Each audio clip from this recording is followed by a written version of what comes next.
I would like to welcome all of you to the 5th lecture of real numbers। तो बच्चों आज हम लोग क्या करने वाले, स्टार्ट करेंगे revisiting of irrational number. Revisiting of irrational number. तो जो भी हमने इरेशनल 9th में हमने पढ़ रखा है, बट थोड़ा बहुत रिकॉल करते हैं, ठीक है, थोड़ा बहुत रिवाइज करते हैं। तो याद है कि अगर बात करें डेसिमल फॉर्म में डेफिनेशन चाहिए इसका इरेशनल का, तो हमने क्या याद रखा था, अ नंबर, क्या याद रखा था बच्चों, a number which is neither terminating non repeating। यही था क्या बच्चों, क्या बोलते थे हम लोग, नॉन रिपीटिंग नॉन टर्मिनेटिंग को क्या बोलते थे हम लोग, इरेशनल नंबर, या फिर रिपीटिंग को क्या रिकरिंग भी बोला करते थे। याद है क्या, रिपीटिंग को क्या बोलते थे, रिकरिंग भी बोला करते थे। तो देखो अगर बात करें इस डेफिनेशन से, तो कोई सा भी नंबर है 2.10 100 1000 1 डॉट डॉट डॉट ये चल रहा है, ये तो ना ही टर्मिनेट हो रहा है और ना ही रिपीट हो रहा है, तो ये क्या है, इरेशनल नंबर। वैसे ही अगर आपको बात करूं मैं, ऐसा कुछ बताओ 3.12 122 122 1222 ऐसे चल रहा है, ठीक है, तो ये क्या है, ये भी क्या है बच्चों, इरेशनल नंबर है, ठीक है। याद था कि जो भी नॉन टर्मिनेटिंग हो नॉन रिपीटिंग हो उसको क्या बोलते थे, इरेशनल नंबर। एक और एग्जांपल ले रहा हूं, एक और एग्जांपल देख के बता दो जल्दी से। 2.70 770 7770 क्या है, इरेशनल है क्या, बिल्कुल है, बिल्कुल भी है। क्यों, क्योंकि इसमें ना ही टर्मिनेट और ना ही रिपीट हो रहा है कुछ, ठीक है। तो ये तो डेफिनेशन था कि जब डेसिमल फॉर्म में देख रहे थे, जब हम लोग डेसिमल फॉर्म में देख रहे थे। दूसरा डेफिनेशन क्या आता था, याद है क्या बच्चों, बोला करते थे हम लोग, a number which can not be represented, which can not B represented in the form of, represented in the form of p by q, in the form of p by q, where एक condition याद है क्या बच्चों, where क्या बोलते थे हम लोग, q नॉट इक्वल टू 0। क्यों, q अगर 0 हो गया तो समथिंग अपॉन 0 क्या हो जाएगा, नॉट डिफाइंड। तो ये एक डेफिनेशन था कि a number which can not B represented in the p by q form, वो क्या होगा, इरेशनल होगा, is called irrational, is called irrational number, ठीक है बच्चों।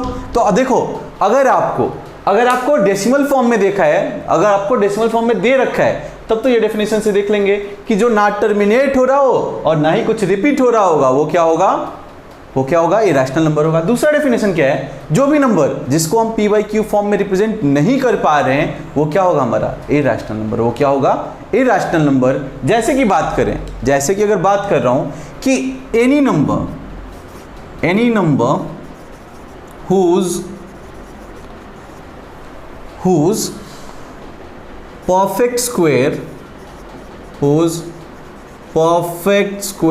is any number, क्या बोला बच्चों, any number which is not perfect square, whose नहीं लिखते, which is not perfect square, उसको क्या बोल दोगे, is called।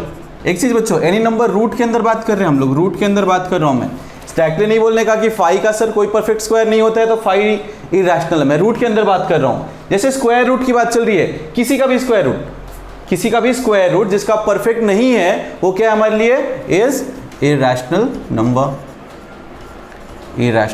नंबर। जैसे कोई सा भी नंबर ले लो, √2 इसका परफेक्ट स्क्वायर होता है क्या, नहीं, ये क्या है, इरेशनल में। √3 इरेशनल है, √5 √6 √7 ये सब क्या है, इरेशनल है। मतलब कोई सा भी नंबर जिसका परफेक्ट स्क्वायर नहीं है, वो इरेशनल नंबर है।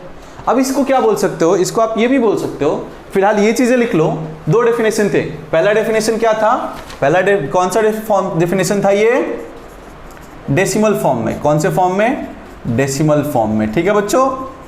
और ये कौन से फॉर्म में था, अपना p by q वाला फॉर्मूला, ये जो डेफिनेशन था, ये कौन सा, सेकंड डेफिनेशन था, डेफिनेशन नंबर 2 था, ठीक है। लिख लो इसको, लिख लिए क्या, चलो। अभी वैसे ही बात करें, हमने अभी क्या देखा कि कोई सा भी अगर परफेक्ट स्क्वायर नहीं है तो क्या होगा, इरेशनल होगा। सेम जाता है क्यूब रूट के लिए, क्यूब रूट ऑफ n देख रहे हैं, कोई सा भी number, a number whose perfect square नहीं बच्चों, अब की बार में बोलेंगे क्यूब बोलेंगे। A number whose perfect cube does not exist, उसको क्या बोल देंगे बच्चों? उसको क्या बोल देंगे? Irrational number. जैसे देखो cube root of 2, cube root of 2, cube root of 3, cube root of 4, cube root of 5, तो ये चीज़ें क्या होने वाली है? इरेशनल होने वाली है, इरेशनल होने वाली है। अगर ये बताओ बच्चों क्यूब रूट ऑफ 8 पूछूं मैं, क्या ये इरेशनल है? तो आप बोलोगे नहीं सर, क्यूब रूट ऑफ 8 तो 2 होता है ना, तो ये इरेशनल नहीं है। तो कंडीशन ही क्या था कि कोई सा भी नंबर जिसका क्या होना चाहिए? एक चीज बच्चों, एनी पॉजिटिव इंटीजर कर लो, एनी पॉजिटिव बात कर रहे हैं, क्योंकि रूट के अंदर नेगेटिव नहीं होने वाला है, रूट के अंदर नेगेटिव नहीं आने वाला है। तो क्या बात करेंगे? एनी पॉजिटिव नंबर या फिर इंटीजर बोल दो, any number, any positive number whose perfect cube does not exist, मतलब एग्जिस्ट ही नहीं कर रहा है, तो क्या होगा अपना? Irrational number. ठीक है। एक और होता है बच्चों, एक और टाइप हो जाता है, जैसे कि एक स्पेशल टाइप से याद रखना, स्पेशल केस में याद रख लेना क्या कि पाई जो होता है ना वो भी इरेशनल होता है। पाई का अप्रॉक्स वैल्यू 22/7 होता है, अप्रॉक्स वैल्यू 22/7 होता है, एग्जैक्टली नहीं। तो पाई क्या है हमारा? Pi is irrational number. वैसे ही एक और वेरिएबल, एक और है कांस्टेंट, उसको बोलते हैं ई। ये क्या होता है? नेपियर्स कांस्टेंट, नेपियर्स कांस्टेंट, ये भी क्या होता है? इरेशनल होता है। ठीक है बच्चों, तो ये दो चीजें अलग से याद रखनी है कि पाई जो है अपना इरेशनल होता है और ई क्या होता है? नेपियर कांस्टेंट भी इरेशनल होता है। ठीक है, लिख लो इसको जल्दी से, ये तो रिवीजन पार्ट था जो हमने अभी तक पढ़ रखा था। ठीक है, लिख लिए क्या? चलो अभी बात करते हैं थ्योरम की। तो अब तक हमने क्या देखा था बच्चों? अब तक हमने 9th में भी ऑपरेशंस देखा होगा। 9th में हमने देखो, थोड़ा बहुत रिकॉल करते हैं, हमने पढ़ा था क्या? Operations of rational and irrational number. तो हमने क्या देखा था बच्चों कि rational number plus irrational number हमने क्या देखा था? इरेशनल होता है। रैशनल माइनस इरेशनल क्या होता है? इरेशनल होता है। इरेशनल माइनस रैशनल कितना होता है? इरेशनल होता है। रैशनल इनटू इरेशनल कितना होता है? तो भी क्या देखा था हमने? इरेशनल। लेकिन एक चीज केस था, एक कंडीशन क्या था कि जो रैशनल नंबर है, रैशनल नंबर जो था should not be zero, should not be zero। क्यों ऐसा कंडीशन था बच्चों कि जीरो इंटू कुछ भी कर लेते तो क्या मिलता? जीरो मिल जाता, तो रैशनल हो जाता। तो अगर हम लोग जीरो को इंक्लूड ना करें तो रैशनल इंटू इरेशनल क्या होने वाला है? इरेशनल। ठीक है क्या बच्चों? और केसेस देखो, इरेशनल इंटू इरेशनल कोई पूछे तो इसका कोई कंफर्म नहीं है कि या तो ये कभी रैशनल भी मिल सकता है या फिर ये क्या इरेशनल भी मिल सकता है और रैशनल भी मिल सकता है। बच्चों कंफ्यूज नहीं होना है। आई से किसको रिप्रेजेंट कर रहा हूं मैं? इरेशनल को, और आर से रिप्रेजेंट कर रहे हैं हम रैशनल नंबर को। तो ये चीजें हमने देख रखा है, इरेशनल और ये रैशनल। ठीक है, ये देख रखा है 9th में, जस्ट रिकॉल था। जैसे देख लो 2 + √5 ये क्या होगा? इरेशनल होगा। ये ऐड होगा ही नहीं ना बच्चों, ये एज इट इज रह जाएगा, इरेशनल हो जाएगा। अगर बात करूं मैं 2 - √5 तो ये भी क्या हो जाएगा? इरेशनल हो जाएगा। √5 - 2 ये भी इरेशनल होगा। ये वाला एग्जांपल देखो, इसका एग्जांपल देखो, अगर मैं बोलूं 2 × √3 तो ये क्या होगा बच्चों? 2√3। अगेन ये क्या हो गया? इरेशनल। ये वाला केस देखो, जो सबसे लास्ट केस हमने देखा कि इरेशनल इंटू इरेशनल, तो देखो √2 भी क्या है? इरेशनल है, और √2 भी एक इरेशनल। अगर दोनों को मल्टीप्लाई करूं तो कितना हो जाएगा? √4 वो किसके बराबर होता है? 2 के बराबर। तो पता चला सर रैशनल मिला। लेकिन अगर मैं सेम एग्जांपल दूं, √2 और √3 दोनों क्या है बच्चों? इरेशनल है, तो दोनों का मल्टीप्लाई करोगे तो कितना हो जाएगा? √6 जो कि क्या है? इरेशनल है। तो ये चीजें हमने 9th में पढ़ रखी थी। अभी हमें क्या करना है? उसको प्रूव करना है, उसको प्रूव करना है कि क्यों ये रैशनल है या फिर इरेशनल है। ठीक है बच्चों?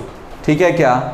चलो लिख लो इसको, और लिखने की जरूरत नहीं, ये बस रिकॉल के लिए था, हमने 9th में ये पढ़ रखा था। ठीक है, चलो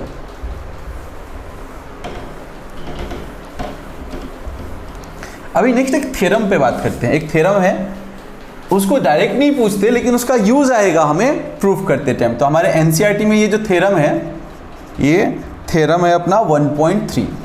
तो देखो बच्चों थ्योरम क्या बोला है कि ऐसा कुछ बोल रखा है कि, अच्छा चलो पहले लिख लेते हैं, if P is a prime number, ठीक है बच्चों? if आगे क्या बोल दिया? if P divides a square then then P divides A, then P divides A, where कुछ कंडीशन दे रखा है, where A is a positive integer, A is a positive integer। ठीक है बच्चों, अभी देखो ये क्या लिखा हुआ है, कुछ पल्ले नहीं पड़ा, फिर से देखते हैं, फिर से पढ़ते हैं। क्या बोला?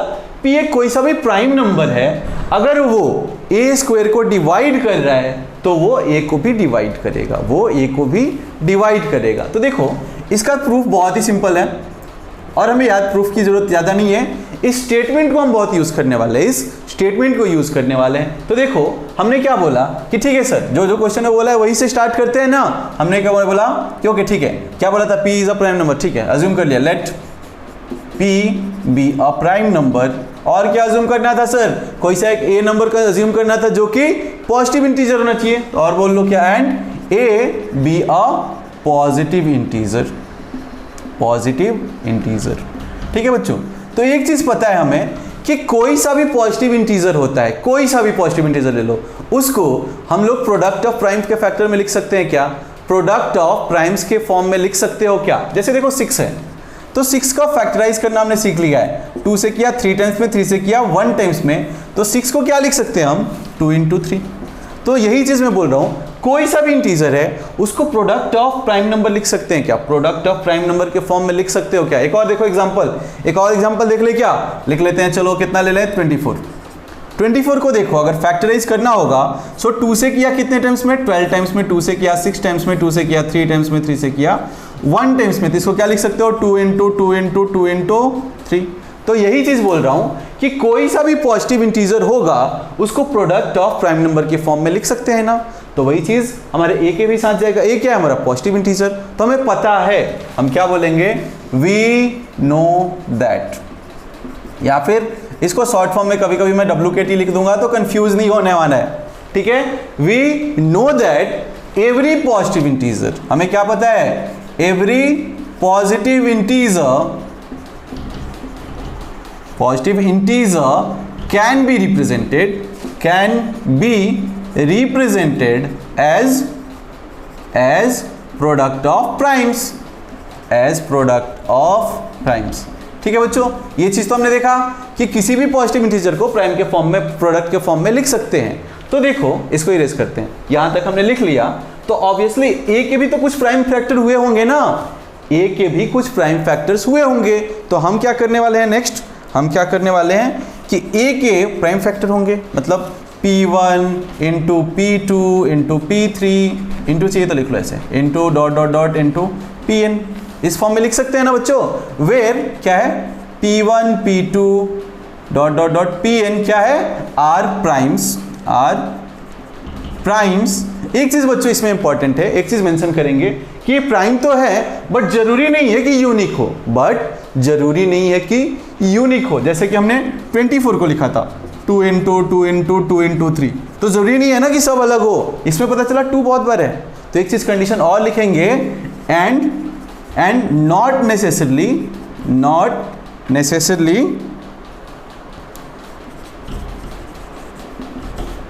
Distinct, not necessarily distinct. Distinct को बच्चे क्या बोलते हैं? यूनिक भी बोल दिया करते हैं। तो एक कंडीशन क्या बोल दिया कि A के हमने क्या बोल दिया? P1 इस फॉर्म में लिख सकते हैं। तो P1 P2 ये सब क्या है? प्राइम फैक्टर्स हैं, और जरूरी नहीं है कि सबके सब अलग हो, कुछ रिपीट भी हो सकते हैं, नहीं हुआ तो भी चलेगा। ठीक है क्या बच्चों, यहां तक डाउट है क्या? कुछ नहीं है। तो हमें किसके लिए बात करनी है? A स्क्वायर के लिए। तो हमने क्या किया? Squaring both side. ठीक है क्या बच्चों, स्क्वेयरिंग बोथ साइड। तो देखो क्या हो जाने वाला है, स्क्वायर करने के बाद ये क्या हो जाएगा? A square is equal to कितना हो जाने वाला है? A स्क्वायर इक्वल टू हो जाएगा P1 square into P2 square dot dot dot, कहां तक जाएगा बच्चों?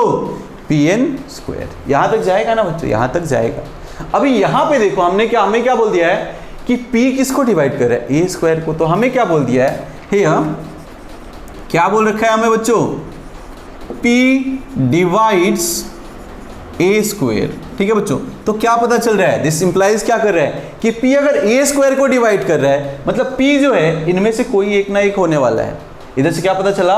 P is one of the factors और prime factors, one of the prime factors of A square.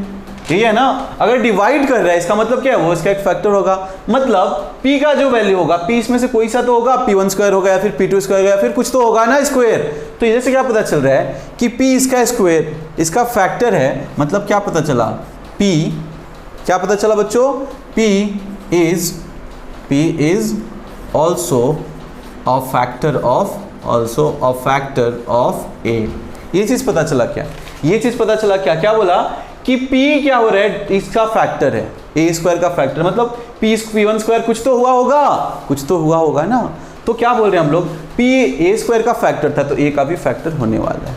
ठीक है क्या बच्चों, तो यही चीज हमने लास्ट में लिख देनी है। यही चीज हमने क्या लिख देना है, p is one of the factors of this, और बाद में लिख देना है सेम चीज क्या, कि if p divides a square then p divides a। Hence क्या लिख दोगे बच्चों, hence p also divides a। ठीक है बच्चों, तो इसका इस थ्योरम का यूज आने वाला है। हमें प्रूफ नहीं पूछ रहे हैं, लेकिन इसका हम लोग बहुत जगह यूज करने वाला है। जितनी बार भी प्रूफ करना होगा ना, हम ये चीज यूज करने वाले हैं। ठीक है क्या बच्चों, क्या बोलेंगे, याद कर लो इसको। सिंपल सा डेफिनेशन है कि p एक प्राइम नंबर है। अगर p a स्क्वायर को डिवाइड कर रहा है तो p a को भी डिवाइड कर रहा होगा। ठीक है क्या बच्चों, ठीक है क्या, लिख लो इसको जल्दी से, लिखे, चलो वेरी गुड। अब आते हैं प्रूफ वाले पार्ट पे, जिसमें हमें एक्चुअल प्रूफ करने के लिए क्वेश्चंस आएंगे कि प्रूफ करो ये रैशनल है क्या।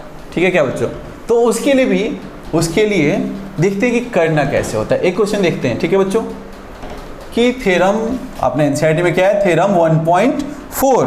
तो देखो क्या बोला है कि प्रूव दैट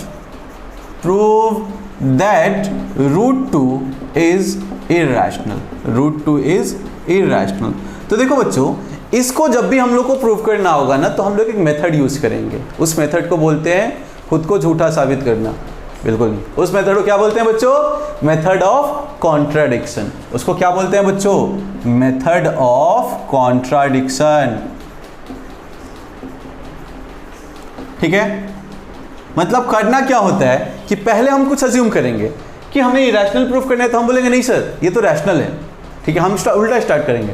हम क्या बोलेंगे, सर ये तो रैशनल है, और बाद में जाए क्या करेंगे, खुद को गलत प्रूफ करेंगे कि अगर सर ये रैशनल नहीं है तो क्या होगा, इरेशनल ही होगा, वही होगा ना।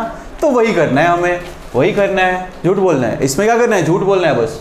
ठीक है, चलो देखो करना कैसे है। तो यहां से स्टार्ट करना है, √2 को इरेशनल प्रूफ करना है ना। तो स्टार्ट करेंगे, इफ पॉसिबल, अगर ऐसा संभव है तभी, if possible let √2 is rational. हमने इसको क्या मान लिया बच्चों, रैशनल मान लिया। तो दूसरा चीज हमें पता है क्या, कि कोई भी रैशनल नंबर को हम लोग p/q फॉर्म में लिख सकते हैं, p/q फॉर्म में लिख सकते हैं। एक चीज देखो बच्चों, p/q फॉर्म 25/50 ये भी p/q फॉर्म है, 15/45 ये भी p/q फॉर्म है।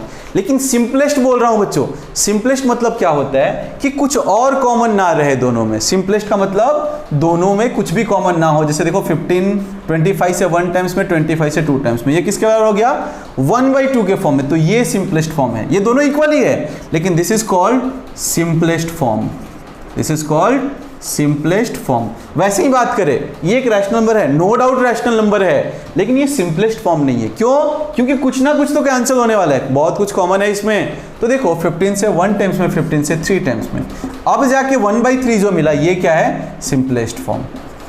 ये क्या है, सिंपलेस्ट फॉर्म। तो सिंपलेस्ट फॉर्म को अगर मैथमेटिकली हमें लिखना होता है ना, तो हम क्या बोलते हैं, कोप्राइम। कोप्राइम मतलब पता है क्या बच्चों, कोप्राइम मतलब क्या होता है कि दो नंबर जिसमें no common factor except one. ठीक है, कोई सा भी दो नंबर ले लो, ले लिया, काम करते हैं, 6 ले लिया और 7 ले लिया, 6 और 7 ले लिया। तो 6 का फैक्टर क्या होगा बच्चों, 2 × 3। 7 का फैक्टर क्या होगा, 1 × 7। दोनों में कुछ भी कॉमन है क्या, एक को छोड़ के, यहाँ पे कुछ नहीं लिखा है तो 1 तो है ही ना, 1 तो सबका फैक्टर होता है। तो 1 को छोड़े कुछ भी कॉमन नहीं है, उसी को क्या बोलते हैं हम लोग, कोप्राइम। उसी को क्या बोलते हैं, कोप्राइम। तो ये वर्ड हम यूज करने वाले हैं। ठीक है बच्चों, ये वर्ड लिख लो कि कोप्राइम मतलब क्या होता है कि नो कॉमन फैक्टर, मतलब दोनों में कुछ भी कॉमन ना हो, या फिर ऐसे भी बोल सकते हो कि जिसका HCF 1 हो, जिसका HCF 2 नंबर है, HCF ऑफ A और B 1 आ गया, मतलब क्या है, वो दोनों को प्राइम है। दो मेथड से यूज कर याद कर सकते हो। एक क्या, कोई सा भी कॉमन फैक्टर नहीं होना चाहिए एक्सेप्ट 1, या फिर HCF निकाल लो, अगर 1 है तो क्या बोलोगे, को प्राइम फैक्ट, को प्राइम। ठीक है बच्चों, तो चलो अभी यहाँ पे आते हैं। हमने क्या बोला कि ठीक है सर, √2 जो है हमने मान लिया कि रैशनल है, तो वो p/q फॉर्म में लिख सकते हैं ना, वो p/q फॉर्म में भी लिख सकते हैं। तो क्या लिखेंगे, सो it can be represented, so it can be represented in the simplest form. Simplest की बात कर रहे हैं बच्चों, in the simplest form a/b। ये होता है ना रैशनल नंबर, a/b p/q, यहाँ पे a/b लिख रहा हूं, a/b वेयर, कंडीशन याद है क्या बच्चों, रैशनल वाला, कि डिनोमिनेटर क्या नहीं होना चाहिए, 0 नहीं होना चाहिए। तो क्या बोलेंगे, where b not equal to 0 and, वो कंडीशन सिंपलेस्ट वाले को अगर मैथमेटिकली लिखना हुआ तो क्या लिखोगे, and a and b are coprime, a and b are coprime. ठीक है क्या बच्चों, क्या बोला हमने कि b नॉट इक्वल टू 0 होना चाहिए और a और b को प्राइम, मतलब दोनों में कुछ भी कॉमन फैक्टर नहीं होना चाहिए। तो ये स्टेटमेंट तो हमें लिखना ही है, ये स्टेटमेंट लिखना ही है। क्या, उल्टा से स्टार्ट करना है कि हमने क्या, इफ पॉसिबल हमें मानना है कि ये एक रैशनल नंबर है। अगर रैशनल है तो इसको p/q या फिर a/b फॉर्म में लिख पाएंगे, लेकिन कंडीशन क्या होना चाहिए कि डिनोमिनेटर 0 नहीं होना चाहिए, मतलब b नॉट इक्वल टू 0 और a और b क्या होना चाहिए, को प्राइम, मतलब दोनों में। इसका मतलब क्या हुआ बच्चों, इसका मतलब क्या है, दैट इज कि HCF ऑफ a और b का HCF कितना आना चाहिए, 1। ये दोनों सेंटेंस सेम है, को प्राइम बोलो या फिर ऐसा बोल दो कि दोनों का HCF 1 आता है। ठीक है बच्चों, यहां तक समझ में आया क्या? ये अभी बहुत बहुत बोर लग रहा होगा, बट देखो कुछ भी नहीं करना इसमें, अभी चीजें समझा रहा हूं, बस रट्टा नहीं मारना है इसको, इसीलिए आराम से देख रहे हैं। हम लोगों ने देखा HCF 1 होना चाहिए। तो अभी क्या करना है, मतलब √2 इज इक्वल टू क्या हो जाएगा, a/b हो जाएगा क्या बच्चों। नेक्स्ट चीज हमने क्या किया, स्क्वेयरिंग बोथ साइड, दोनों साइड क्या किया, स्क्वेयर कर दिया। तो देखो √2 का square is equal to a/b का स्क्वेयर, तो यहाँ पे क्या हो जाएगा बच्चों, 2 इज इक्वल टू a²/b², ये होगा क्या। या फिर मैं क्या बोल दूं, क्रॉस मल्टीप्लाई करूं तो क्या बोल सकता हूं, 2b² is equal to a²। यहां तक किसी को कुछ डाउट है क्या बच्चों, यहां तक कुछ भी डाउट है क्या, नहीं है तो इसको इक्वेशन 1 बोल देता हूं, आगे कभी जरूरत पड़ेगी देख रहे हैं, फिलहाल इसको इक्वेशन 1 बोल दिया। ठीक है, अभी इसके बाद देखो क्या बोल रहे हैं हम लोग, इसके बाद अगर मैं b² लिखूं तो b² क्या हो जाएगा, a²/2। मतलब यहां से क्या पता चल रहा है, b हमारा क्या है बच्चों, b हमारा क्या है, इंटीजर है ना, a भी क्या है, इंटीजर ही है। तो देखो a²/2 लेफ्ट साइड में क्या है, इंटीजर है, तो मतलब ये चीज भी इंटीजर मिल रहा होगा क्या, ये भी इंटीजर होगा। मतलब क्या पता चल रहा है, इन शॉर्ट क्या कहना चाह रहा हूं मैं कि a² 2 को डिवाइड कर रहा होगा, a² 2 को डिवाइड कर रहा होगा। तो वही चीज हम लिखेंगे क्या, हियर बच्चों इधर लिख रहे हैं, जगह कम है थोड़ा, क्या लिख रहे हैं हम लोग, हियर 2 डिवाइड्स, 2 किसको डिवाइड कर रहा है बच्चों, 2 divides a², then 2 will also divide a। यही चीज तो हमने पिछला वाला थ्योरम देखा था कि अगर 2 a² को डिवाइड कर रहा है तो 2 a को भी डिवाइड करेगा। वही चीज है क्या बच्चों, वही चीज है क्या, वही चीज लिख लिया हमने। अभी नेक्स्ट चीज देखो कि a को डिवाइड कर रहा है 2, मतलब a का फैक्टर है ना 2, a का फैक्टर है, तो हम लोग क्या लिख सकते हैं, नाउ अगर 2 a का फैक्टर है तो a is equal to 2 times of something लिख सकता हूं क्या बच्चों, a is equal to 2 times of something लिख सकता हूं। ये चीज देख लो, फिर क्या करना है, हमें फिर से स्क्वायर करना है, क्यों, क्योंकि हमें यहाँ पे वैल्यू सब्स्टिट्यूट करना है। तो a का वैल्यू नहीं चाहिए हमें, a² का वैल्यू चाहिए, तो स्क्वेयरिंग बोथ साइड फिर से किया, स्क्वेयरिंग बोथ साइड। ठीक है क्या बच्चों, तो स्क्वेयर किया तो क्या हो जाएगा, a² इज इक्वल टू 2 का स्क्वायर 4c²। ठीक है, a² इज इक्वल टू क्या मिल गया, 4c²। ठीक है क्या बच्चों। अभी ये काम करो, put a² in equation 1, a² का वैल्यू इक्वेशन 1 में रख दिया हमने। तो देखो बच्चों 2b² is equal to a² कितना आया, 4c²। तो 2 से कितने टाइम्स में गया, 2 टाइम्स में। तो यहां से क्या लिख सकता हूं मैं, b²/2 is equal to c²। Doubt है क्या बच्चों, b²/2 is equal to c²। फिर से यहां से एक चीज देखो, कि सर c, एक काम करो यहां पे एक चीज लिख लो, a is equal to 2c where c is a positive integer, c is a positive integer. सुनते रहना बच्चों, सुनते रहना, फिर से रिपीट करूंगा मैं। बी स्क्वायर अपॉन 2 मतलब क्या, राइट साइड में अपने को क्या है, इंटीजर है, तो लेफ्ट साइड वाला भी पार्ट क्या होगा, इंटीजर हुआ होगा। इन शॉर्ट क्या बोलना चाह रहा हूं मैं कि बी स्क्वायर जो है 2 से डिविजिबल होगा, तो वही चीज फिर से लिखेंगे क्या, here 2 divides b square, then बोल सकते हो क्या बच्चों, फिर से अगर 2 बी स्क्वायर को डिवाइड कर रहा है देन 2 विल ऑल्सो डिवाइड ए। यहां तक चीजें देखो बच्चा, पता चला क्या बोला मैंने कि 2 अगर बी स्क्वायर को डिवाइड कर रहा होगा पिछले वाला थ्योरम, तो 2 जो है बी को भी, ए को भी डिवाइड कर रहा होगा, ए नहीं है बच्चों ये बी है, 2 जो है वो बी को भी डिवाइड कर रहा होगा। क्लियर है क्या बच्चों, क्लियर है क्या? चलो इसको लिख लो, अभी 2 लाइन बचा हुआ है बस इस क्वेश्चन में, सिर्फ 2 लाइन बचा हुआ है, सेम फॉर्मेट जाने वाला है। अभी इतना ही मैं फिर से बोल रहा हूँ, देखो क्या करना था हमें, कॉन्ट्राडिक्शन करना है, मतलब उल्टा बोलना है हमें। उसने बोला इरेशनल, हमने बोला नहीं, मान लेते हैं ना ये रैशनल है, अगर रैशनल है तो ए बाई बी फॉर्म में लिख पाएंगे। एक चीज लिखना है, सिंपलेस्ट फॉर्म होना चाहिए, मतलब क्या, दोनों क्या होने चाहिए, को प्राइम, दोनों क्या होने चाहिए, को प्राइम। उसके बाद से क्या किया, स्क्वायरिंग बोथ साइड किया, तो यहां पे क्या पता चला कि सर ए स्क्वायर जो है 2 से डिविजिबल है, तो वही चीज लिखा कि अगर 2 डिवाइड कर रहा है ए स्क्वायर को, तो 2 ए को भी डिवाइड करेगा, 2 ए को भी डिवाइड करेगा, तो ए पता चला कि 2 जो है ए का एक फैक्टर है, तो ए को क्या लिख सकता हूं, 2 टाइम्स ऑफ समथिंग, तो समथिंग 2 टाइम्स ऑफ सी लिख दिया। बाद में क्या बोला, सी इज अ पॉजिटिव इंटीजर। फिर से क्या किया, स्क्वायर किया। क्यों स्क्वायर किया, क्योंकि यहां पे मुझे इक्वेशन 1 में डालना था, तो ए स्क्वायर का वैल्यू चाहिए, ए का नहीं चाहिए था, इसके लिए ए स्क्वायर का वैल्यू लिया, यहां पे पुट कर दिया, यहां पे पुट कर दिया, तो पता चला कि सर यहां पे देखते क्या पता चला, 2 डिवाइड कर रहा है बी स्क्वायर को, मतलब 2 किसको भी डिवाइड कर रहा होगा, बी को भी डिवाइड कर रहा होगा। ठीक है बच्चों, लिख लिए। अभी देखो, अभी बहुत ही छोटा सा स्टेप रह गया। अभी क्या करना है, यहां पता चला कि सर 2 जो है वो ए को भी डिवाइड कर रहा है और 2 जो है वो बी को भी डिवाइड कर रहा है, तो हम क्या लिखेंगे, here 2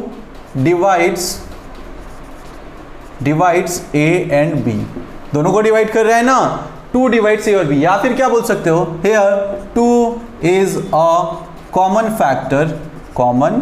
factor of A and b, तभी तो डिवाइड कर रहा है दोनों को। दोनों में से कोई सा स्टेटमेंट लिखो, 2 डिवाइड्स ए एंड बी, या फिर 2 is a common factor of A and B. So क्या बोलोगे, दिस कॉन्ट्राडिक्ट्स आर अजम्पशन। हमने क्या अज्यूम किया था कि ए and B are coprime, मतलब दोनों में कुछ भी कॉमन नहीं होना चाहिए, लेकिन यहां पे क्या पता चला कि दोनों का एक कॉमन है, तो वही क्या लिख रहे हैं, this contradicts our assumption that, क्या अजम्पशन था, a and B are coprime, a and B are coprime. ठीक है बच्चों, यही चीज हुआ ना, हमने जो अज्यूम किया था वो चीज गलत हो गया। तो अभी लास्ट में क्या लिखना है, अभी क्या लिखना है कि दिस contradiction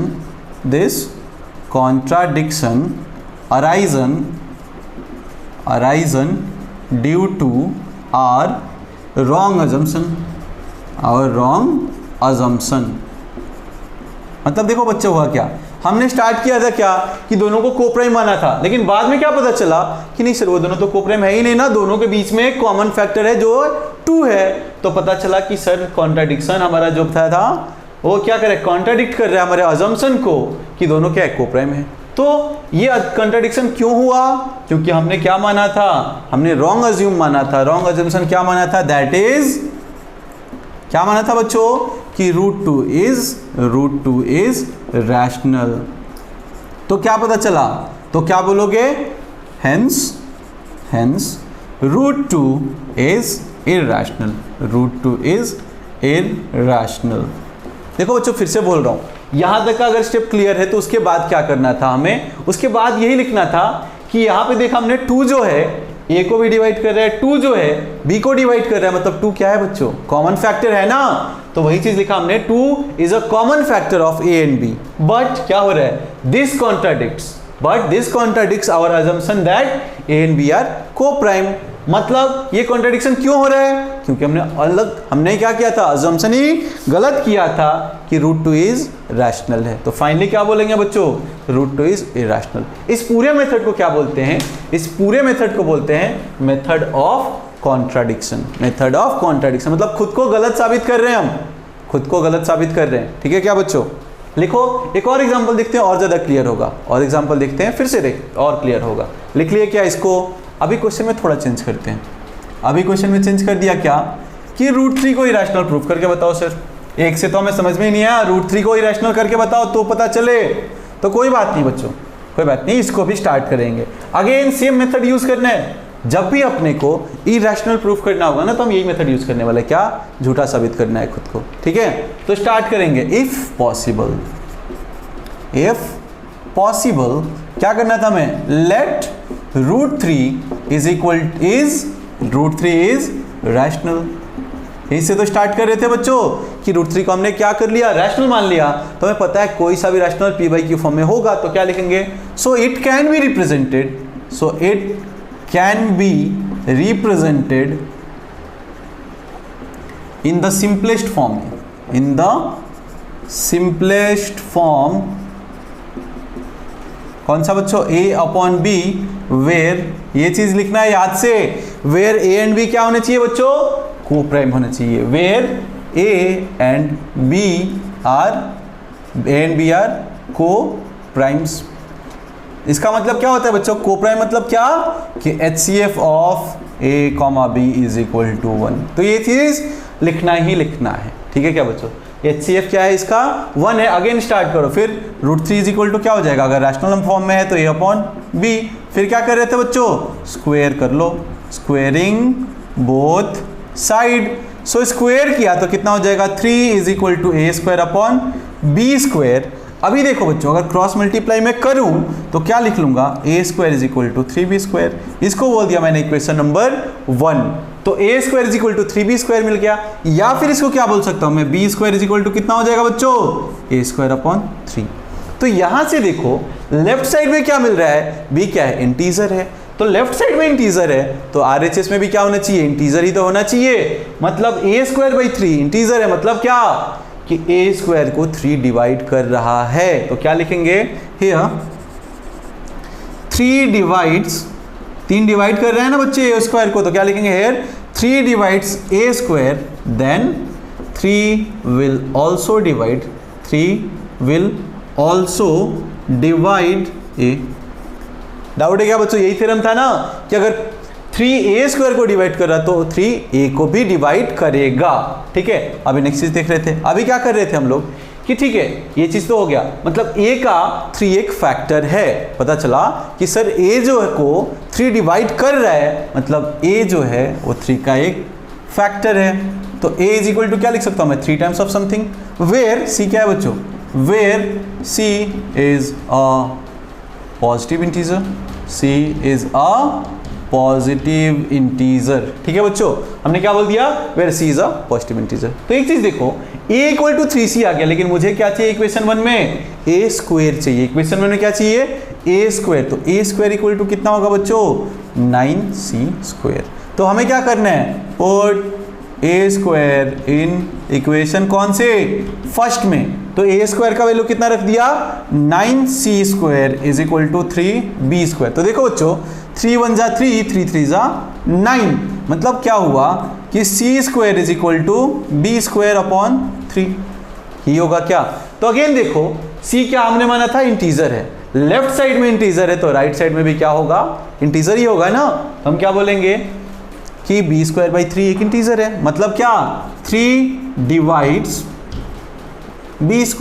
तो देखो बच्चों, अगर 3 b² को डिवाइड कर रहा होगा तो क्या मतलब? Then 3 will also divide b। और हाँ ये है ना, 3 ऑल्सो किसको डिवाइड करेगा? b को भी डिवाइड करेगा। ठीक है क्या बच्चों? ठीक है, मतलब क्या पता चला? मतलब देखो एक चीज, अभी क्या लिखा? अभी लिखेंगे क्या? हियर क्या पता चला? 3 जो है a को भी डिवाइड कर रहा है, 3 जो है b को भी डिवाइड कर रहा है। तो हम क्या लिखेंगे? Here 3 is a common factor common factor of A and B. लेकिन हमने क्या माना था बच्चों कि कोई सा भी कॉमन नहीं है, दोनों क्या है, को प्राइम है। तो हमारा कॉन्ट्राडिक्शन, हमारा मेथड क्या हुआ, कॉन्ट्राडिक्ट हो गया। तो क्या लिखेंगे, क्या लिखेंगे बच्चों, आवर अजम्पशन, और या क्या लिखेंगे, it contradicts our assumption, it contradicts our assumption that a and b are co-prime। हमने क्या अज्यूम किया था, a and b are co-prime। तो पता चला क्या कि हमने जो अज्यूम किया था वो गलत था, वो गलत था। ठीक है बच्चों, तो फाइनल स्टेटमेंट क्या लिखना है, फाइनल स्टेटमेंट क्या लिखना है, our assumption is contradict। Final step क्या लिखना है बच्चों, चलो फाइनल स्टेप क्या लिख लेते हैं, दिस कॉन्ट्राडिक्ट्स आर assumption, और या काम करो, दिस कॉन्ट्राडिक्ट्स, ये हो क्यों रहा है वो लिखना है, this contradicts arisen due to, this contradiction is arisen due to क्यों अज्यूम हुआ था बच्चों, क्योंकि हमने गलत कुछ अज्यूम किया, due to our wrong assumption,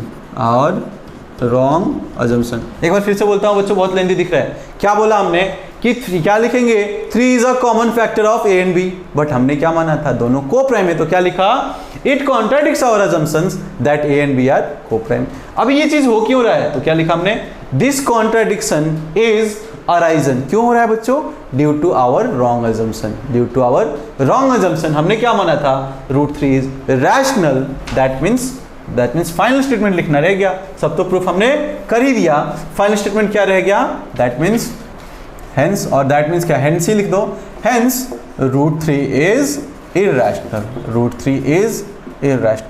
clear है क्या बच्चों, क्लियर है क्या, करना क्या था, उल्टा करना है, अगर रैशनल बोला है तो इरैशनल बोला है तो रैशनल मानो, और उसके बाद से p/q फॉर्म में कर रहे थे।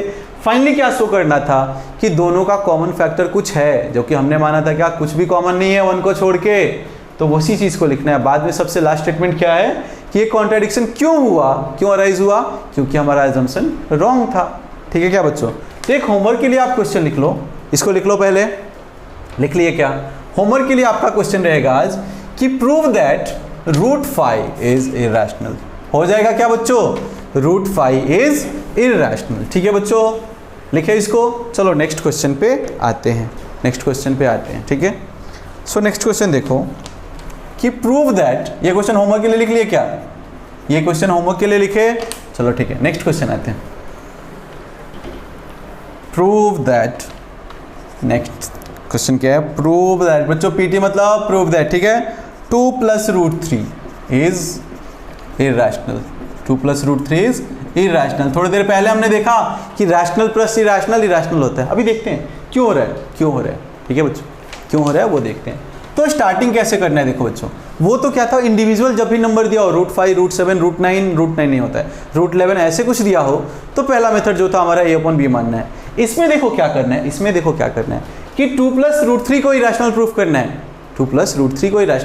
है, तो हम क्या बोलेंगे कि लेट, अगेन क्या करना है, इफ पॉसिबल, अगर पॉसिबल है तो हम क्या मानेंगे, let 2 + √3 is equal to is rational, 2 + √3 is rational. Same चीज कर रहे थे क्या बच्चों, कि हम क्या मान रहे थे, कि इसको रैशनल मान रहे थे।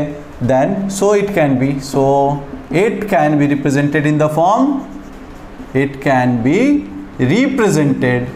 द फॉर्म, कौन सा बच्चों, a/b, in the form a/b, where, condition same दिख रहा है, वेयर क्या नहीं होना चाहिए, a and b आर को प्राइम। एक कंडीशन बच्चों पिछले वाले क्वेश्चन में शायद से छूट गया था, क्या, एंड b ≠ = 0, क्यों पता है सबको, बार बार कोई नहीं बोलेगा। इसका मतलब क्या बोला मैंने, को प्राइम मतलब क्या बोला था बच्चों, HCF दोनों का क्या होना चाहिए, 1 होना चाहिए। यहाँ तक कुछ डाउट है क्या, सब कुछ सेम करना है। अभी देखो, अब स्टार्ट करते हैं क्या, कि 2 + √3 अगर रैशनल है, मतलब a/b फॉर्म में होगा, तो यहाँ से देखो इधर करना क्या है, इरैशनल पार्ट को एक साइड रखो और जो भी रैशनल नंबर है उसको राइट साइड लेके चलो। ए रैशनल को इधर रख दिया, रैशनल को इधर लेके आए तो क्या होगा, a/b -2, ये प्लस इधर आए तो -2, या फिर क्या बोलोगे आप, √3 इज इक्वल टू, एलसीएम ले ले क्या होगा, a-2b, a-2b। यहाँ तक कुछ डाउट है क्या बच्चों, यहाँ तक कुछ डाउट है क्या? अभी देखो क्या बोलेंगे हम, here in LHS left side देख रहे हैं, √3 इज इरेशनल, √3 इज इरेशनल। कैसे पता चला बच्चों, अभी तो प्रूफ किया था हमने, अभी पिछले वाले क्वेश्चन में ही तो प्रूफ किया था, √3 इज इरेशनल। और राइट साइड में क्या बचा, राइट साइड में क्या पता है हमें कि सर ये पूरा चीज p/q फॉर्म में है, मतलब क्या, a-2b/b is rational. Right side में क्या है, रैशनल। तो क्या पता चला कि सर रैशनल और इरेशनल इक्वल थोड़ी होते हैं, रैशनल और इरेशनल इक्वल तो हो ही नहीं सकते हैं, मतलब क्या है, हमारा अजम्पशन रॉन्ग है, हमारा अजम्पशन रॉन्ग है। तो क्या लिखेंगे यहाँ पे, क्या लिखेंगे, rational can not be equal to irrational, rational can not be equal to, not be equals to irrational, irrational. That means हुआ क्या बच्चों, that means our assumption was wrong, that means हमारा अजम्पशन जो था वो गलत हुआ ना, रैशनल इक्वल टू इरेशनल कहाँ से हो सकता है? तो क्या बोलेंगे, that means our assumption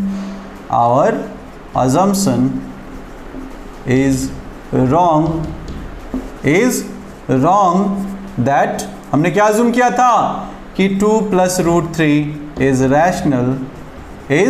rational. तो फाइनली क्या होगा बच्चों, अगर ये हमारा अजम्पशन गलत है, मतलब हेंस क्या होगा, फाइनली क्या होने वाला है कि 2 + √3 इज इरेशनल, 2 + √3 इज क्या बच्चों, इरेशनल। फिर से देखो बच्चों, फिर से देखो क्या बोला हमने कि इसको सेम स्टार्टिंग किया, मेथड ऑफ कॉन्ट्राडिक्शन ही, इसको क्या बोल दिया कि ठीक है सर इसको रैशनल मान लेते हैं, अगर ये रैशनल है तो ए बाई बी फॉर्म में लिख सकते हैं, कंडीशन लिख दिया, ए और बी, ये चीज़ याद से लिखना है, ए और बी को प्राइम है और q नॉट इक्वल टू और b नॉट इक्वल टू 0 है। नेक्स्ट चीज़ क्या करना था कि रैशनल को एक साइड लेके चलो और इरेशनल को एक साइड, ठीक है बच्चों। फिर क्या बोलना था कि LHS में क्या है, इरेशनल है, राइट साइड में क्या है, ए और बी क्या थे बच्चों, इंटीजर थे, ए और बी क्या थे, इंटीजर थे, और राइट साइड में क्या मिला, रैशनल। तो rational can not be equal to irrational. ये कब हुआ, क्या पता चला कि हमारा अजम्पशन जो था रॉन्ग है, जो हमने माना था 2 + √3 कि रैशनल होगा वो गलत है, मतलब क्या होगा बच्चों, इरेशनल होगा। तो एक चीज़ देखो ध्यान से सुनना, एक चीज़ ध्यान से सुनना, बहुत बच्चों को डाउट होता है कि सर √3 को तो हमने प्रूफ ही नहीं किया पूरे क्वेश्चन में कि √3 इरेशनल है, लेकिन हमने यहाँ पे यूज़ कर लिया कि √3 इरेशनल है। तो देखो बच्चों, जब भी 2 या 3 मार्क्स का क्वेश्चन आए, जब भी 2 या 3 मार्क्स का क्वेश्चन आए तो आप √3 को यूज़ कर लो कि इरेशनल है, √3 को यूज़ कर लो कि ये इरेशनल है, उसको प्रूफ करने की ज़रूरत नहीं है। लेकिन अगर 4 मार्क्स का क्वेश्चन आ रहा है, अगर 4 या ज़्यादा का आ रहा है कुछ, तो आपको क्या करना है कि सेपरेट √3 को पहले इरेशनल प्रूफ करना है, जैसे हमने पहले किया था। पहले आपको √3 को इरेशनल प्रूफ करना है, फिर ये प्रोसीजर होगा, ठीक है क्या बच्चों, समझ में आया? कोई डाउट है? अगर 2-3 मार्क्स का है तो उतना मेहनत नहीं करना है, √3 को मान लेना है। रूट के अंदर जो भी हमें पता है कि रूट के अंदर कोई सा भी परफेक्ट स्क्वायर जिसका नहीं है वो क्या होगा, इरेशनल होगा। अगर यहाँ पे √7 भी होता, 2-3 मार्क्स के लिए आ रहा है, तो √7 को मान लेते, √7 इरेशनल है, इसको प्रूफ कर रहे होते, ठीक है क्या बच्चों, ठीक है। लिख लो इसको जल्दी से, नेक्स्ट क्वेश्चन पे आते हैं, लिख लिए क्या,